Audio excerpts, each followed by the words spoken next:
Are you considering putting your child in to sit the 11 plus exam? In this video, I'm going to debunk some of the myths around the 11 plus exams and help you make an informed decision about whether your child should write the 11 plus exams or not. My name's Joy.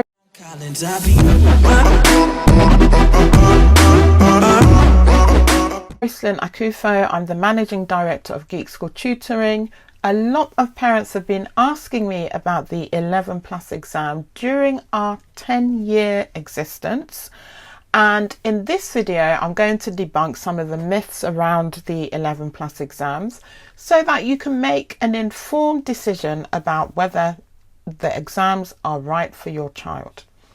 So the first myth that I want to talk about is that the 11 plus exam is only for children who want to go to a grammar school. Technically, that is true, and technically that is false, and I'll explain. So back in 1944, the 11 plus exams were created for children to be assessed in their last year of primary school, and it would determine whether they entered into a grammar school, a comprehensive state school, or a technical college. Roll on to 2023, and when many people speak about the 11 plus exams, they're not just talking about grammar school selection tests, they're actually also including independent school entrance exams. Now, if that is you, then prepping for the grammar school exams doesn't mean that you're doing the preparation for the 11 plus exams will not mean that your child is only preparing for the grammar school selection test. And additionally, there is a crossover of curriculum, basically. So children are more or less assessed in the same level of math, same level of English, same level of verbal reasoning, same level of non-verbal reasoning, with a bit of tweaking here and there for both the grammar schools and the independent school exams. Now, if I've confused you completely, I'm going to put a link to one of my other videos here on the channel where it explains the differences between the grammar school and the independent school exams, and that will go into a lot more detail and hopefully demystify anything that has been confusing you or clouding your view on whether your child should prepare for the 11 plus exams or not. So before we carry on with this amazing video, please remember to like this video, subscribe to the channel and turn on the notifications so that you will get notified every time a new Geek School video goes up. Enjoy! So the next myth that I'm going to talk about is this perception that only children from wealthy families can afford to take the 11 plus exam. Now, if you look at the research, yes, for sure, that there is a high number of children who come from the so-called middle class and, upper class demographic. However, the exam is not based on a class system. It's an academic test, and so it doesn't matter how much money a child's parents have in their bank account.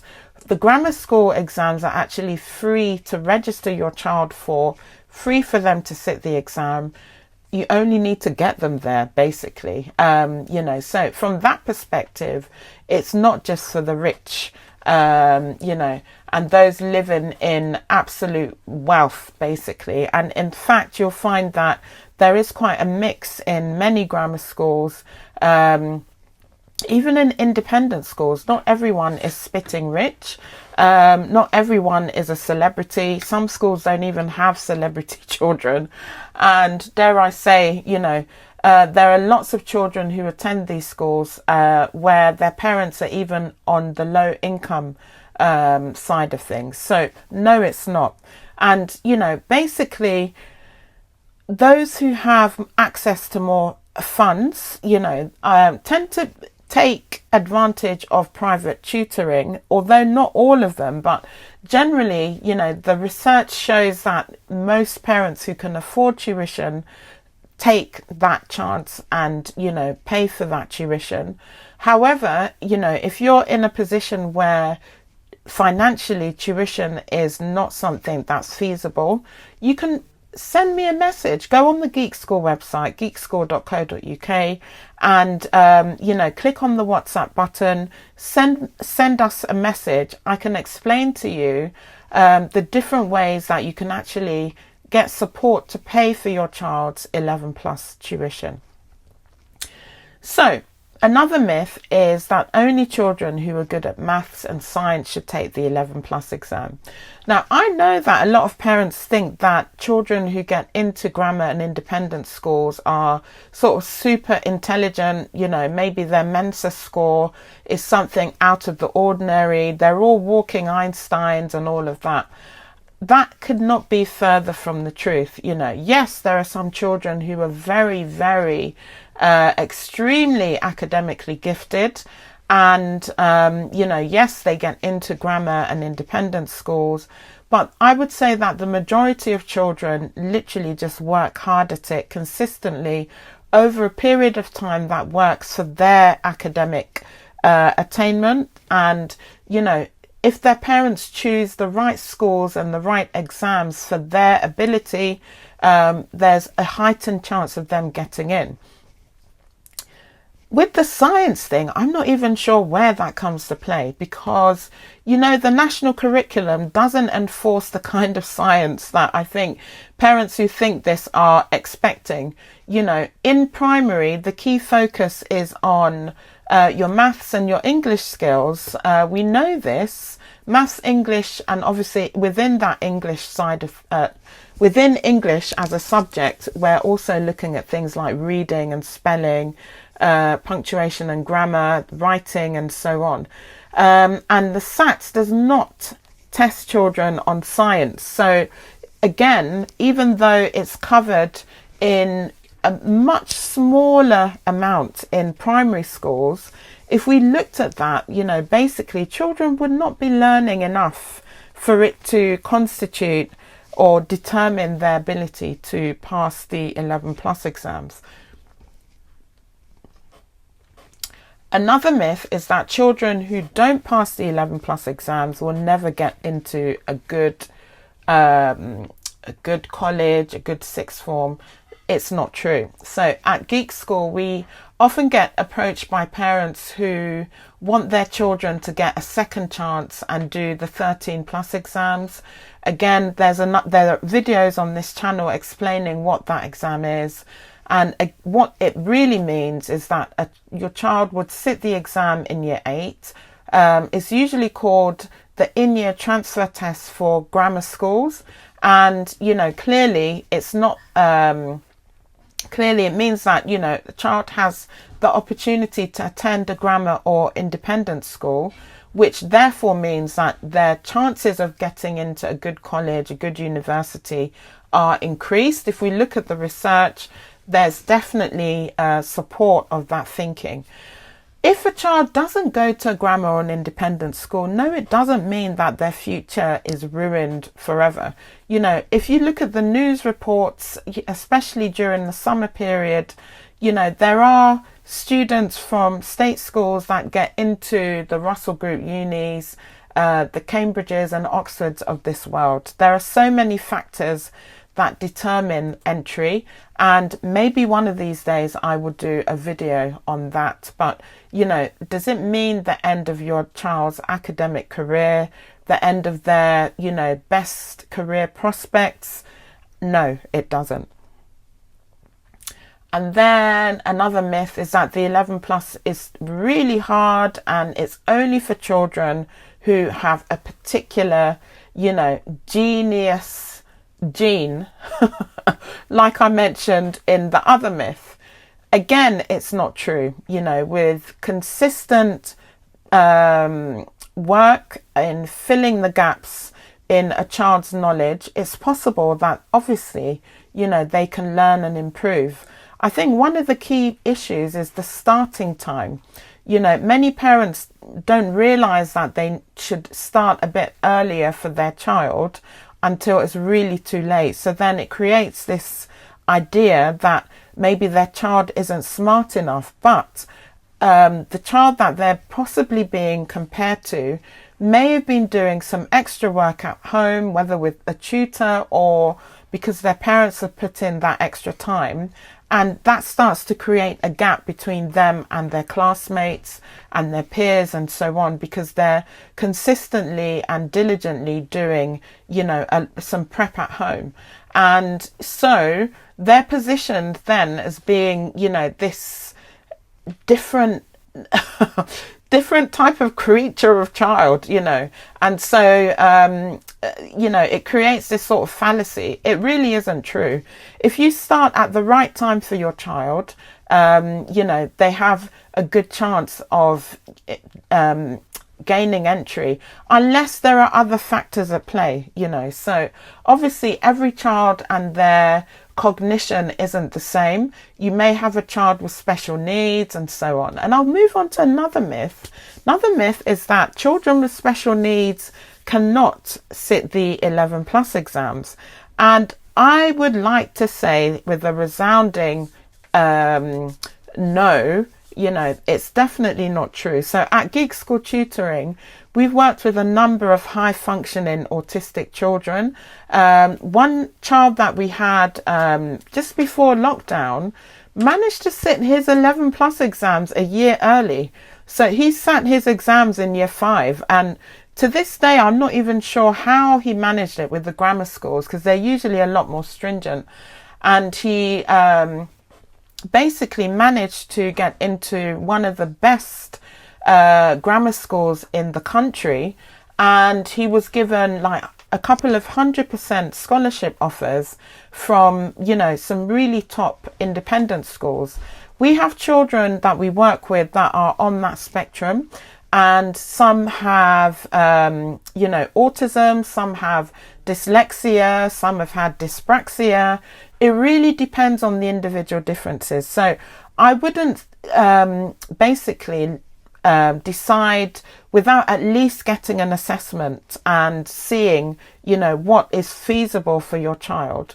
I wouldn't decide that, you know, your child can't sit the exam unless, you know, I don't like the term low functioning, but obviously that counters high functioning, if that makes sense. If your child really, you know, is in, let's say, year 5 and they are reading at the age of a year 1, clearly there will be, you know, it's near enough impossible to get them ready for the exams in year 6. You know, but if your child has a fascination with maths, and I see that a lot with many of our children with SEN needs, some of them are very, very quick and sharp when it comes to maths. Some of them more of them that we have had tend to struggle a bit more with English and inference. But again, you know, we try to put some things into place to support them, and they're able to win a place at one of these schools. You know, so that's awesome. Another myth: children who pass the 11 plus exams will automatically get into a top tier university. The data shows that that should happen, you know, because again, the data shows that grammar and independent schools generally get higher GCSE and A-level results than state schools. However, obviously there is a need for them to keep up that high level of working and, you know, to be diligent with their GCSEs and A-levels, and that is what determines their route in. So, you know, if your child has done really well at the 11 plus and then just starts switching off in secondary school, isn't doing any work and so on, you can see where it would go. So it's not that independent schools or grammar schools have a magic key that opens a forbidden door to state school students or something. It really doesn't work like that. And I think it's a bit unfair on children who go to those schools, because it seems as if, you know, they've been given a golden ticket to get in. They actually have to work hard towards that. You know, so it's something to note, really. Another myth is that there is no point taking the 11 plus exam if your child isn't going to go to a private school. So again, this is another myth similar to the one that I mentioned earlier. Basically, grammar school tests are what were originally called the 11 plus exams, basically. And independent schools have always had the entrance exams. So you could literally prepare your child for the 11 plus for either grammar or independent schools or both. But what you need to do is, you know, make sure you have that conversation with the tuition provider, or get clarity for yourself as a parent if you're doing, you know, the DIY route and doing all the prep yourself. So basically, all in all, you know, the best approach to preparing a child for the 11 plus exam is, you know, to have a good, well thought out, well planned, consistent approach which will help your child to get in, and being realistic about what can be achieved in the time scale, working methodically through papers and books, you know, not jumping straight to the 11 plus books, for instance, because it says 9 to 10 and your child is 9. If your child has lots of gaps or is struggling, it's sensible to drop down to the 8 to 9 or the 7 to 8 if you need to, so that your child can build their solid foundation and fill in the gaps and, you know, build on from there. So I hope that's been helpful. And, you know, please remember to like, comment and subscribe. I'm always amazed at how many of our subscribers literally have conversations between themselves on the Geek School YouTube channel. You guys are absolutely amazing. And, you know, I often get lots of video ideas. Just I feel like I'm eavesdropping in, but obviously the comments are on the Geek School YouTube channel. So what else am I to do? So yes, by all means, keep chatting away and helping each other. And I will see you on the next video. Bye. Thanks for watching. Do you need help with your writing? Don't forget to check out Geek School Tutoring's online writing courses at www.the11plusessay.co.uk. We have everything from creative writing courses to English comprehension courses and English grammar and punctuation courses, just to name a few. Remember to like, comment and subscribe to our channel, and to switch on your notifications so you know when our next video goes up. Bye.